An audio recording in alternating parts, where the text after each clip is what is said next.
Well, hi guys, it's Tom here on a kind of a gloomy early spring morning in Connecticut. Recovering from a nasty cold over this weekend, but I think I can finally get through a few minutes without sneezing.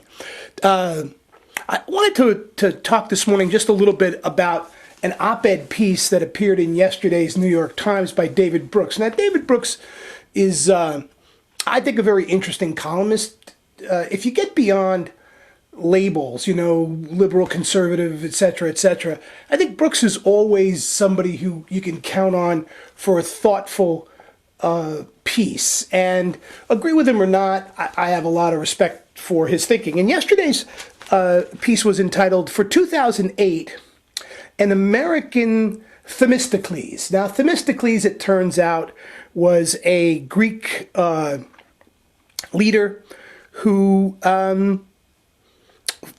led in the Persian Wars. And it turns out that Themistocles was the winner of the Persian Wars, not Leonidas, who is often referred to as the winner of the Persian Wars. Now, what the heck does that have to do with anything? Well, what Brooks argues is that, Themistocles was one of these leaders, very much like Winston Churchill, it sounds to me, who was perfect for a particular situation and then was quickly deposed after that situation was no longer prevalent. So if we take Churchill, for example, Winston Churchill was the Prime Minister of Great Britain during World War II, of course. And prior to World War II and after World War II, Churchill was not a particularly successful leader. In fact, he was quickly voted out of office after the war was over. But during the war, he was the perfect leader for the perfect time. And this particular idea that leaders are effective in particular kinds of situations and that certain kinds of leadership characteristics are really important for particular situations is an idea that we in our consulting firm have used to help leadership think about both choosing the right person at the right time and tailoring their a leadership approach to the right situation.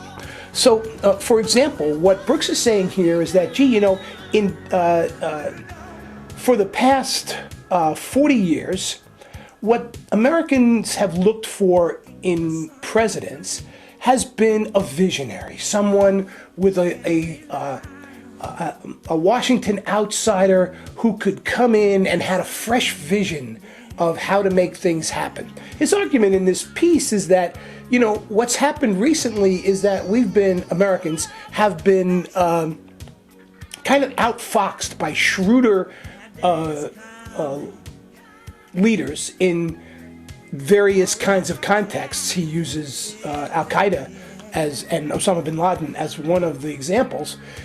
And that we've been outfoxed by people who understand the situation better than we do.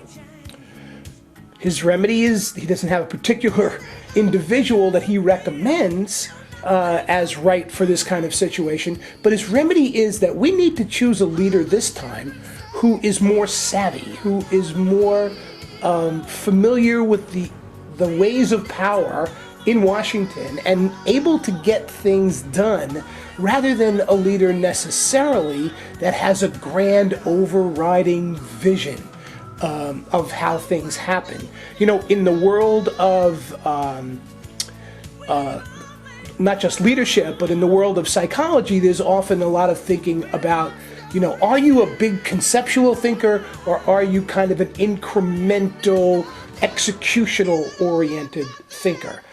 Brooks's argument is that in this situation, what we need is the latter, a real executor, somebody who really knows how to get things done, rather than someone with a grand vision of how things might be. The city on the hill kind of idea that Ronald Reagan came in with, the Great Society that Lyndon Johnson had, and so on. So I'm interested in your thoughts.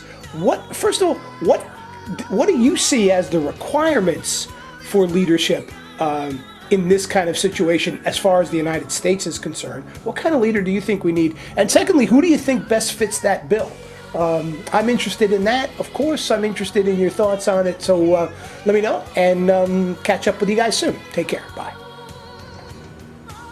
Oh, and I'll put a link to the David Brooks article over there. Take care. Bye.